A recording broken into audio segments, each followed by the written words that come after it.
Join the coven.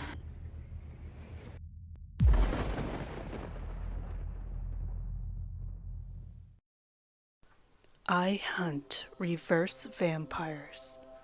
A story written by Cecily 1987. Part 2. Now that the pesky origin story is out of the way, I can get to the juicy bits. I can tell you how a black limo picked me up a week after I called the number Ma left me. I half expected Ma to pull up in her beat-up Ford, but a blacked-out limo was a welcome surprise. I'm Taylor, by the way. My late brother was Tyler. I didn't think my name was important at first, but if you've stuck around this long, it's only fair to know. Anyways, when I sat down in the air-conditioned limo, I was sat across from Ma and some black guy in a nice suit and a shaved head. The limo was strangely well lit, leaving no shadows, almost like a hospital room. There was an awkward amount of time we were just sat across from each other. Ma stared intently and nervously at me. The man hid behind dark shades and a blank stare, tapping his fingers on his knees. This one broke Ahmed's charm in broad daylight, the man said in an unnaturally deep voice. It made me jump. I tried to cover it by rubbing my arms like I was cold. Sure did, Ma replied, smacked him right in his smug face, too. The imposing man leaned forward and sniffed the air. I could see my uncomfortable image clearly in the reflection of his shades. You a tough one, boy? Another awkward pause until I realized he actually wanted an answer.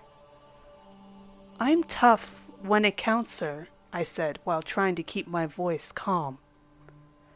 The man leaned back, sighed, and turned to Ma.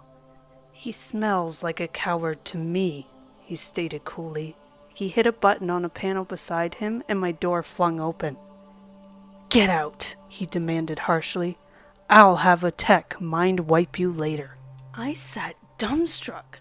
I had waited 2 years for this. Now I was being dismissed like I didn't take this seriously? It was a test. Yeah, a mind game. Just like the mind games Dad told me about in Marine boot camp. No, sir, I said. I want to kill the things that murdered my brother. In an instant, the man was across the small gap between us and had me by the throat. His teeth gritted, and veins showed prominently in his neck.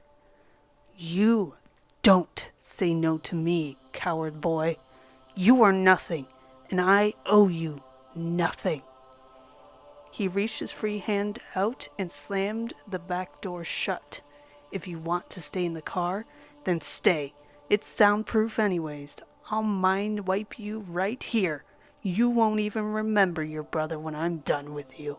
His shades slid down, and I caught a glimpse of his green eyes.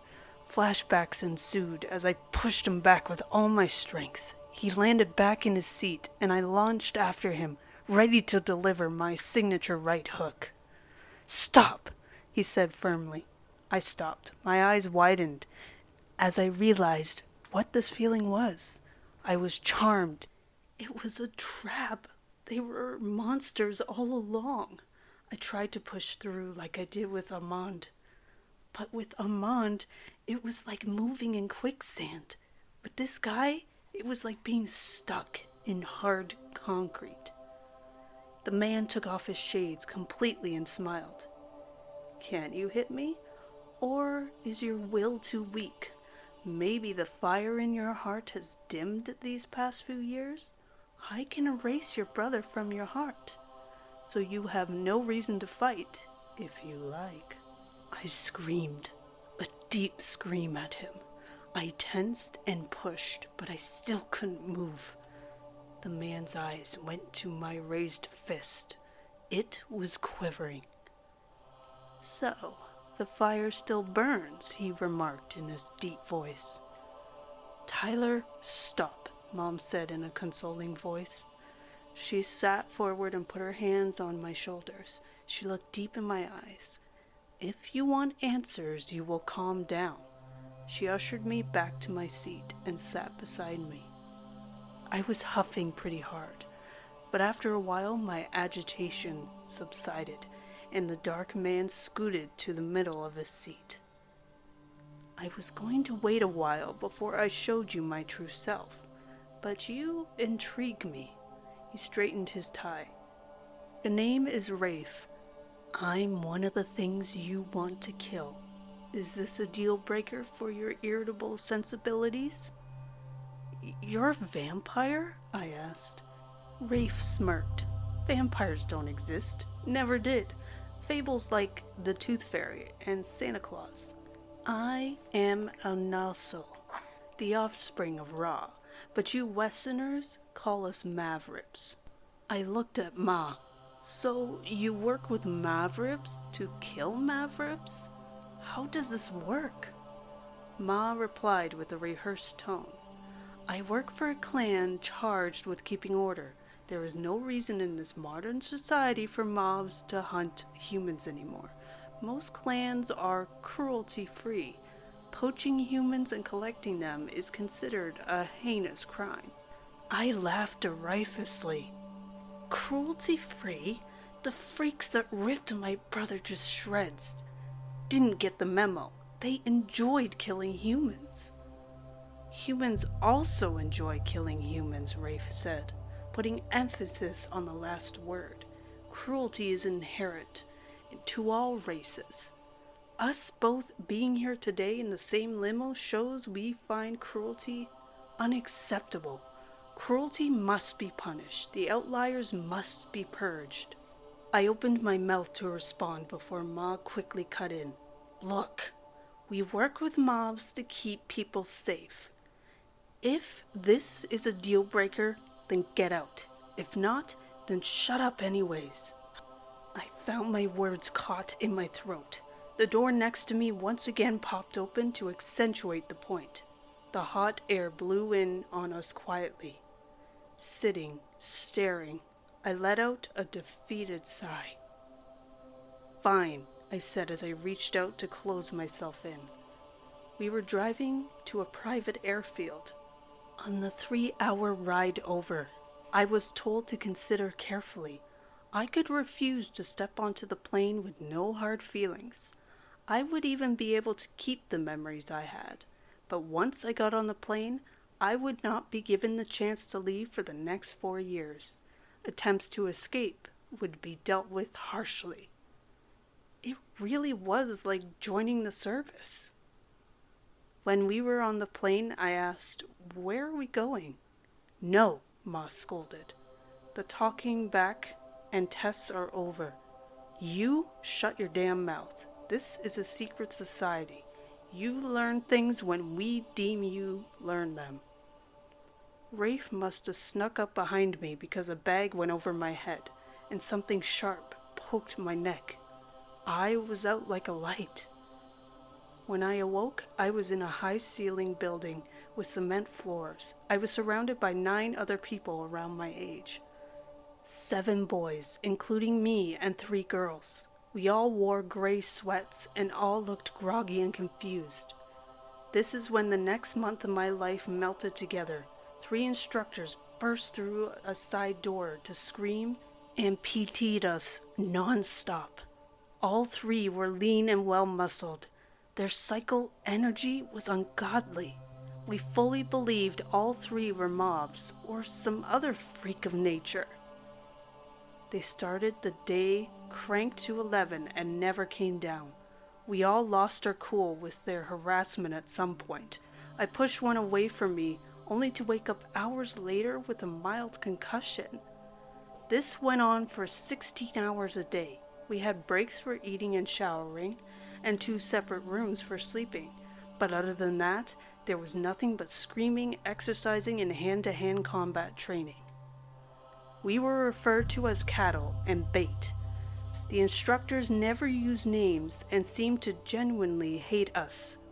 We could only refer to them as instructor, sergeant instructor, and master instructor.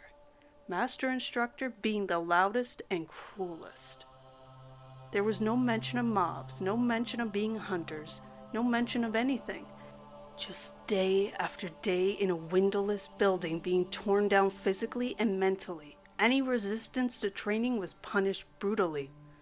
By the end of the month, we all looked gaunt and extremely ticked off. After what seemed like an eternity, all 3 of our instructors walked out of the room. We all stood at attention, terrified. We had never been left alone. It had to be a trick. In walked Rafe, in his 3-piece suit. I felt relief, finally some answers. I thought they would never address why we were really here. Rafe told us we would be entering the 2nd phase of our training, intel and weapons training. He escorted us out of the room, which led to a much bigger room. I believe it used to be a hangar for jetliners. Every day, we woke up and entered the hangar. The interior layout would be changed. Movable walls like the ones seen on movie sets. Sectioned off different areas for trainings. It also housed its own indoor firing range. In class, we learned more about our enemy. Firstly, they didn't have fangs. Some of the more demented mobs sharpened their teeth to break the skin easier. Their tongue mutated at the end into 2 barbs, reminiscent of snakes' forked tongues. The tongue was hollow cartilage in the tips that acted like straws to suck blood. Secondly, only decapitation and fire had any effect on killing them. They have an incredible regeneration power. The shells Ma used were loaded with dragon breath incendiary rounds. My cattle buddy Mark said they were like trolls on D&D. I didn't know what he meant, but maybe it helps you.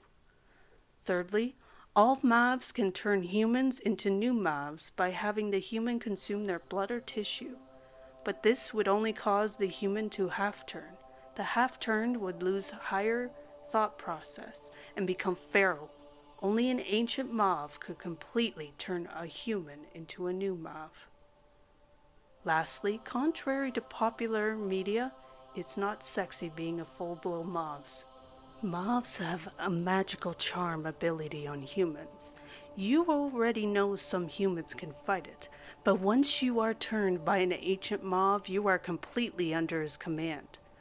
You are a thrall to his every whim. The head mob can read the minds of the ones he turned and control them at any time from any distance. This makes them incredibly organized. Now I need to tell you about Mark. It's a harsh segue, but you need to know his story. Actually, the only fellow cattle you need to know about out of the 10 of us are Mark, Voss, and Mika. Mika was amazing. I don't want to spoil her story just yet, so I'll circle back later. Voss was super PT stud. Super serious, already good at everything.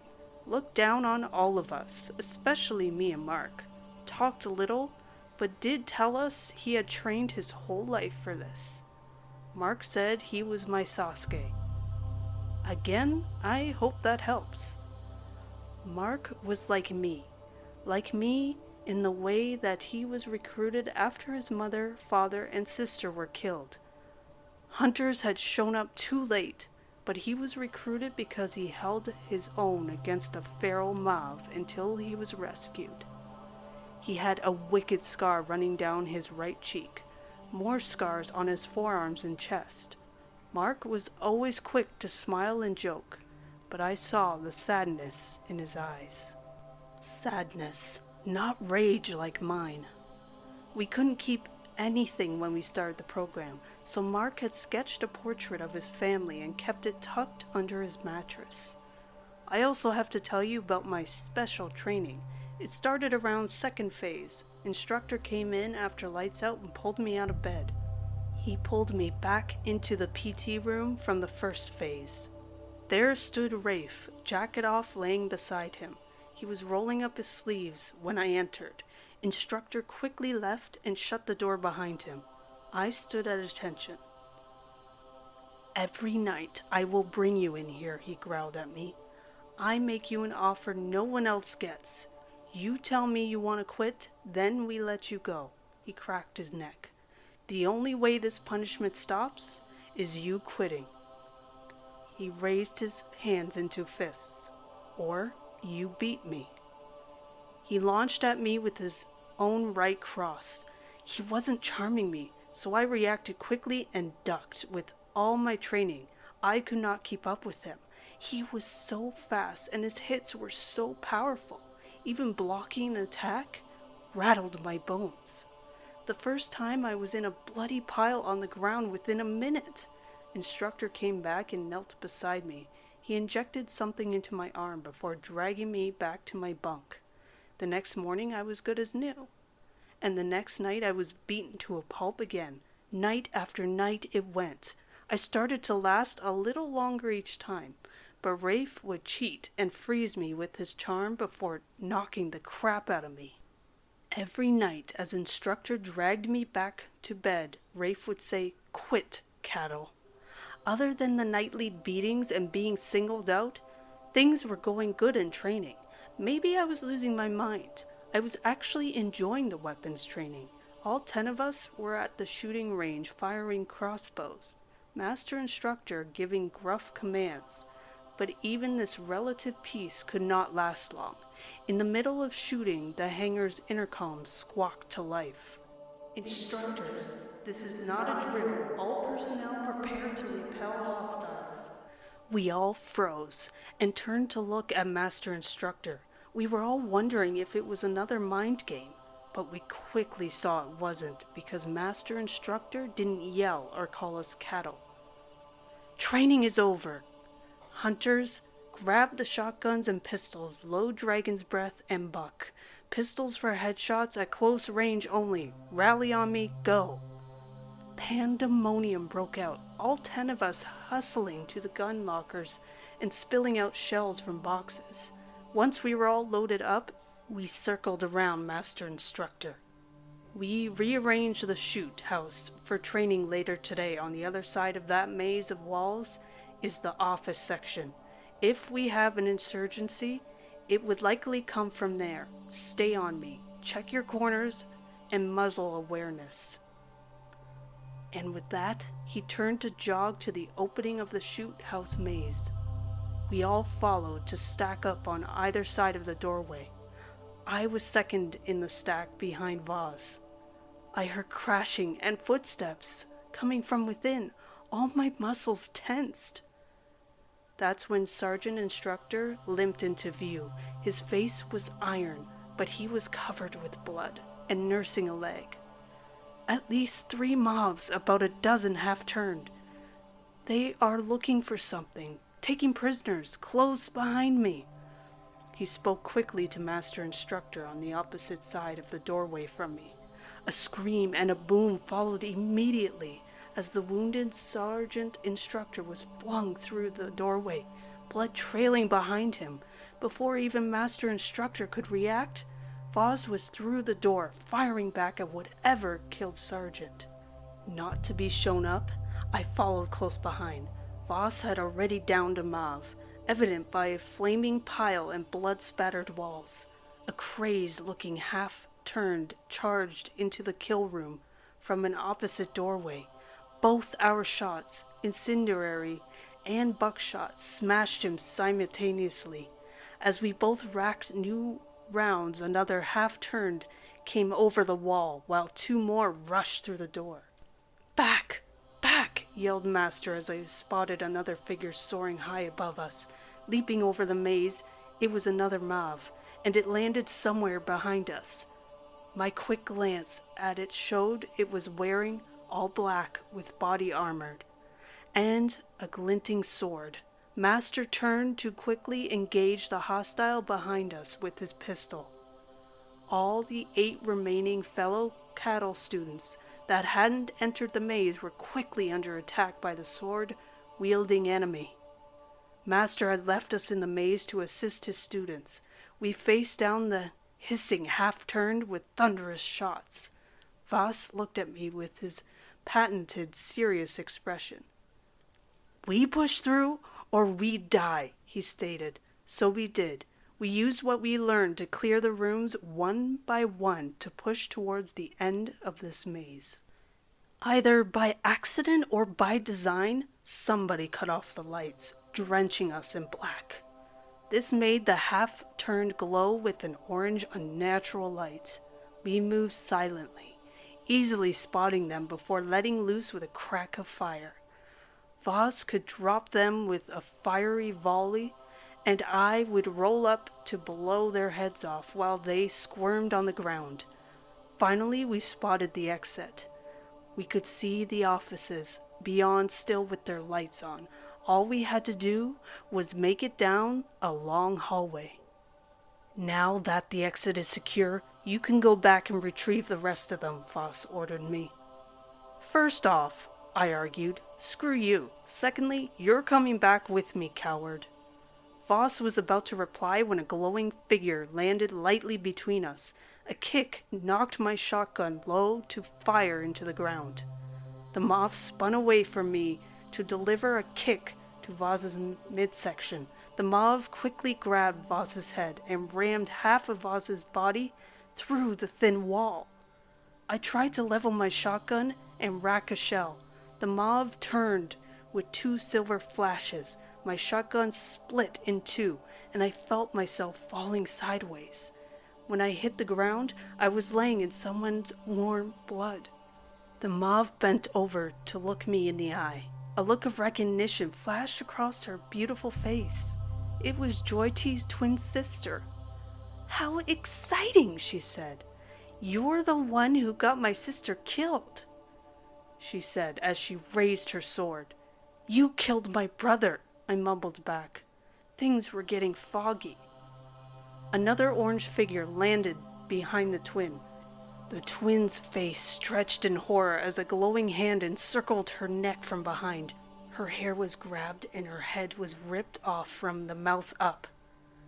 Her head was slung to bounce off the wall with a sick smack. Then I heard the brilliant orange mauve speak. It was Rafe. "Instructor, help these 2 hunters." Once again, Instructor came to inject me with another shot. My vision blurred and I felt a warm sensation of heavy narcotics in my bloodstream. I did notice something weird as my vision faded. One of my boots was standing upright in a pool of blood in front of me. It tipped over and, to my horror, I realized my foot was still in it. Sorry to leave on a cliffhanger, but this was a big info dump, and it only gets crazier from here. Process all this before it flips again.